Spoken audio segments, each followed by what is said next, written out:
പാടും ഞാൻ യേശുവിന് ജീവൻ പോവോളം നന്ദിയോടെ, ജീവൻ പോവോളം നന്ദിയോടെ. പാടും ഞാൻ യേശുവിന് ജീവൻ പോവോളം നന്ദിയോടെ, ജീവൻ പോവോളം നന്ദിയോടെ. പാടും ഞാൻ എന്നകതാരിൽ അനുദിനം വാഴും ശ്രീയേശുവിന്.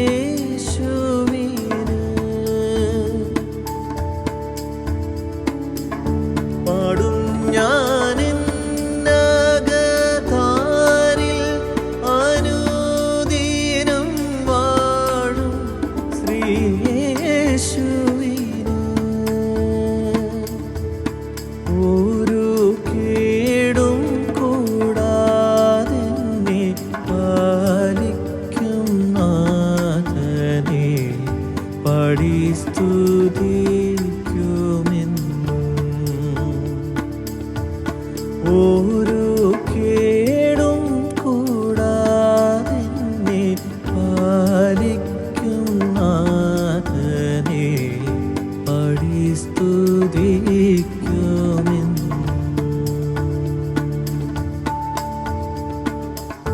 പാടും ഞാൻ യേശുവിന് ജീവൻ പോവോളം നന്ദിയോടെ, ജീവൻ പോവോളം നന്ദിയോടെ.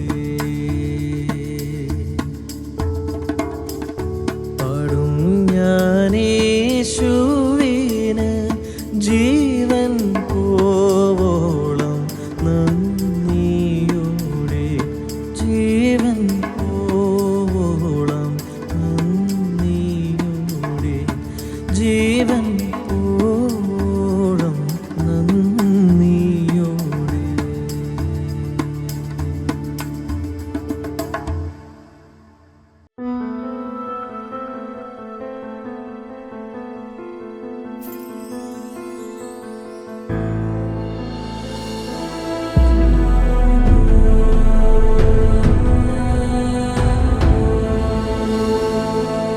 പാട്ടും പ്രസംഗവും എന്ന ഈ പ്രോഗ്രാമിലേക്ക് എല്ലാ മാന്യ പ്രേക്ഷകർക്കും എൻ്റെ സഹോദരീ സഹോദരന്മാർക്കും ദൈവമക്കൾക്കും സ്നേഹവന്ദനം.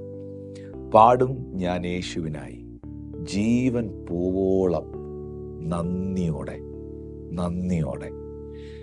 ശരിക്കും നമ്മുടെ ജീവിതത്തിൽ നമ്മൾ പാലിക്കേണ്ടതായ, നമ്മുടെ ജീവിതത്തിൽ നാം ചെയ്യേണ്ടതായ, നമ്മുടെ ജീവിത അവസാനം വരെ നാം തുടരേണ്ടതായ ഒരു യാഥാർത്ഥ്യമാണിത്. കർത്താവെ, എൻ്റെ ജീവൻ ഈ ഭൂമിയിൽ ഒരിക്കൽ നിന്റെ സമയത്ത് ഞാൻ വിടുന്നത് വരെയും ഈ ഭൂമിയിൽ ഞാൻ അങ്ങേ ആരാധിക്കുവാൻ വിളിക്കപ്പെട്ടവനാണ്. അങ്ങയ്ക്ക് നന്ദി പറയുവാൻ ഞാൻ വിളിക്കപ്പെട്ടവനും ആ നന്ദിക്ക് അങ്ങ് അർഹനും യോഗ്യനുമാണ്. അവിടുന്ന് ആരാധനയ്ക്ക് യോഗ്യനാണ്. അവിടുന്ന് ആരിലും ഉന്നതനാണ്. ഹല്ലേലൂയ. ജീവൻ പോകോളം കർത്താവിന് നന്ദി പറയുവാനുള്ള ഒരു ബാധ്യത നമുക്ക് ഓരോരുത്തർക്കും ഉണ്ട് പ്രിയപ്പെട്ടവരെ. കാരണം തൻ്റെ ജീവനെ അവൻ നമുക്ക് നൽകി നമ്മെ സ്നേഹിച്ചവനാണ്. 92-ാമത്തെ സങ്കീർത്തനത്തിൻ്റെ 1 മുതലുള്ള വാക്യത്തിൽ പറയുന്നു, യഹോവയ്ക്ക് സ്തോത്രം ചെയ്യുന്നതും അത്യുന്നതനായുള്ളവയെ നിന്റെ നാമത്തെ കീർത്തിക്കുന്നതും 10 കമ്പിയുള്ള വാദിത്രം കൊണ്ടും വീണ കൊണ്ടും ഗംഭീര സ്വരമുള്ള കിന്നരം കൊണ്ടും രാവിലെ നിന്റെ ദയയും രാത്രി തോറും നിന്റെ വിശ്വസ്തതയും വർണ്ണിക്കുന്നത് നല്ലത്. വേദപുസ്തകം പറയുന്നു, രാവിലെ തോറും നിന്റെ ദയയും രാത്രി തോറും നിന്റെ വിശ്വസ്തതയും. ഇന്ന് ഈ പ്രോഗ്രാം നിങ്ങൾ പ്രഭാതത്തിൽ കാണുന്നവരാണെങ്കിൽ നിങ്ങളോട് ഞാൻ ചോദിക്കട്ടെ, ഈ പ്രഭാതത്തിൽ ഉണർന്നെഴുന്നേറ്റ് ഇന്ന് ഈ മെസ്സേജ് കേൾക്കാൻ, ഈ ഭൂമിയിലായിരിക്കാൻ ദൈവം നിങ്ങളെ അനുവദിച്ചത് കർത്താവിൻ്റെ ദയയല്ലേ?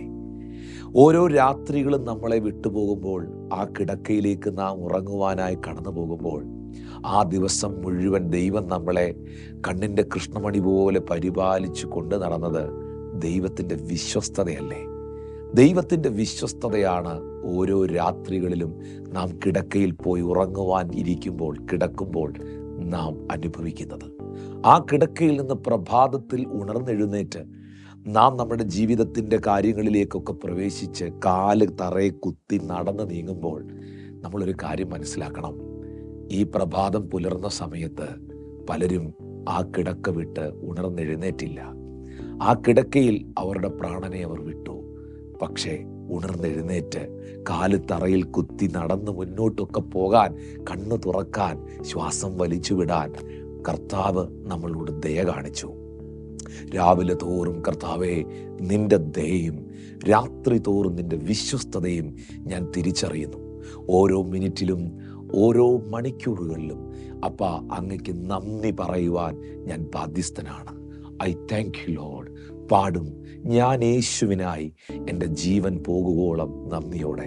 എൻ്റെ ജീവൻ പോകുവോളം നന്ദിയോടെ ഞാൻ അവന് വേണ്ടി പാടുന്നത് എൻ്റെ കടഭാരം മാറ്റിയത് കൊണ്ടോ, എൻ്റെ രോഗം സൗഖ്യമാക്കിയത് കൊണ്ടോ, എനിക്ക് എന്തെങ്കിലും പ്രത്യേകിച്ച് പണം കിട്ടിയത് കൊണ്ടോ ഒന്നുമല്ല.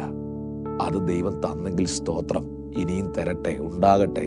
പക്ഷേ ഞാൻ ജീവൻ പോകുവോളം എൻ്റെ കർത്താവിന് നന്ദി പറയുന്നതിൻ്റെ കാരണം തൻ്റെ ജീവനെ അവൻ എനിക്ക് തന്ന് എന്നെ വീണ്ടെടുത്തതാണ്. തൻ്റെ ജീവനെ അവൻ എനിക്കായി, നിങ്ങൾക്കായി തന്ന് അവൻ നമ്മെ രക്ഷിച്ചു. പ്രിയപ്പെട്ടവരെ, നമുക്ക് വേണ്ടി പ്രാണനെ തന്ന കർത്താവിന് വേണ്ടി, നമുക്ക് വേണ്ടി ജീവനെ തന്ന യേശുവിനായിട്ട്, തൻ്റെ ഏകജാതനായ പുത്രനിൽ വിശ്വസിക്കുന്ന ഏവനും നശിച്ചു പോകാതെ നിത്യജീവൻ പ്രാപിക്കേണ്ടതിന് അവനെ നൽകുവാൻ തക്കവണ്ണം പിതാവായ ദൈവം ഈ ലോകത്തെ സ്നേഹിച്ചു എന്ന് തിരുവെഴുത്തിൽ രേഖപ്പെടുത്തിയിരിക്കുമ്പോൾ ആ സ്നേഹത്തിൻ്റെ മുമ്പിൽ ഞാൻ എന്ത് പകരം കൊടുക്കും? കർത്താവേ, നീ എന്നെ സ്നേഹിച്ച സ്നേഹത്തിന് എൻ്റെ പാട്ടുകൾ പകരമാകുമോ? അങ്ങനെ സ്നേഹിച്ച സ്നേഹത്തിനും അവിടുത്തെ ദയയ്ക്കും വിശ്വസ്തതയ്ക്കും എൻ്റെ പ്രാർത്ഥനകളോ സ്തോത്രകാഴ്ചകളോ പകരമാകുമോ? ഒരിക്കലുമില്ല, ഒരിക്കലുമില്ല. എന്നാൽ ഞാൻ അങ്ങയോട് പറയുന്നപ്പാ, എൻ്റെ ജീവൻ പോകുവോളം ഞാൻ അങ്ങയ്ക്കായി പാടും, ഞാൻ അങ്ങയെ സ്തുതിക്കും, ഞാൻ അങ്ങയെ മഹത്വപ്പെടുത്തും. അത് മനുഷ്യരെ കാണിക്കാനല്ല, അതാരുടെയെങ്കിലും പ്രശംസ പിടിച്ചു പറ്റാനല്ല, എൻ്റെ കഴിവുകൾ തെളിയിക്കുവാനല്ല. അങ്ങ് ആരാധനയ്ക്ക് യോഗ്യനാണ്, അങ്ങ് സ്തുതികൾക്ക് യോഗ്യനാണ്, അങ്ങ് മഹത്വത്തിന് യോഗ്യനാണ്. അവൻ്റെ പ്രാകാരങ്ങളിൽ സ്തുതിയോടുകൂടെ വരുവാൻ തിരുവെഴുത്തിൽ എഴുതിയിരിക്കുന്നു. Enter his gate with thanksgiving and it god with praise. Give thanks to him. ദൈവത്തിന് നാം നന്ദി പറയുവാൻ വിളിക്കപ്പെട്ടവരാണ് പ്രിയപ്പെട്ടവരെ. എൻ്റെ അകതാരിൽ നിന്ന്, എൻ്റെ ഉള്ളത്തിൽ നിന്ന് എൻ്റെ കർത്താവിന് ഞാൻ നന്ദി പറയുകയാണ്. ഇന്ന് ഈ മെസ്സേജ് നിങ്ങൾ കേട്ടുകൊണ്ടിരിക്കുമ്പോൾ ഒരു മിനിറ്റിൽ നിങ്ങൾ കർത്താവിന് ഒന്ന് നന്ദി പറയാമോ? കർത്താവേ, ഈ പ്രഭാതത്തിലാണ് നിങ്ങൾ കേൾക്കുന്നതെങ്കിൽ കർത്താവിനോട് പറയാമോ, ഈ പ്രഭാതത്തിന് നന്ദി, ഈ പകലിന് നന്ദി. ഇന്നുണരുവാൻ, നിന്റെ മുഖം കാണുവാൻ, നിന്നെ സ്തുതിക്കുവാൻ, ജീവനുള്ളവരുടെ ദേശത്ത് ജീവനുള്ള ദേഹിയായി നിൽക്കുവാൻ അവിടുന്ന് നൽകിയ കൃപയ്ക്ക് നന്ദി. രാത്രിയിലാണ് ഈ മെസ്സേജ് കേൾക്കുന്നതെങ്കിൽ പറയാമോ, ഇന്ന് പകൽക്കാലം മുഴുവൻ അവിടുന്ന് കൈപിടിച്ച് നടത്തിയതിന് നന്ദി കർത്താവേ, നന്ദി കർത്താവേ, നന്ദി കർത്താവേ. നട്ടുച്ച നേരത്താണ് നിങ്ങൾ എന്നെ കേൾക്കുന്നതെങ്കിൽ അപ്പാ, ഇന്ന് ഈ നിമിഷം വരെയും എന്നെ നടത്തിയതിന് നന്ദി. സന്ധ്യയ്ക്കാണ് നിങ്ങൾ കേൾക്കുന്നതെങ്കിൽ ഈ സന്ധ്യയെങ്കിൽ പല ഭവനങ്ങളിലും കരച്ചിൽ വന്നു കയറിയപ്പോൾ എൻ്റെ ജീവിതത്തിൽ നീ തന്ന സന്തോഷത്തിന് നന്ദി എന്ന് പറയാമോ? ജീവിതത്തിൻ്റെ ഓരോ മണിക്കൂറുകളിലും, പ്രഭാതത്തിലും, ഉച്ചയിലും, സന്ധ്യയിലും, ഈ സകല യാമങ്ങളിലും നാം ദൈവത്തെ സ്തുതിക്കുവാൻ ബാധ്യസ്ഥരാണ്. പാടും ഞാൻ യേശുവിനായി എൻ്റെ ജീവൻ പോകുവോളം നന്ദിയോടെ. പാടും ഞാൻ യേശുവിന് ജീവൻ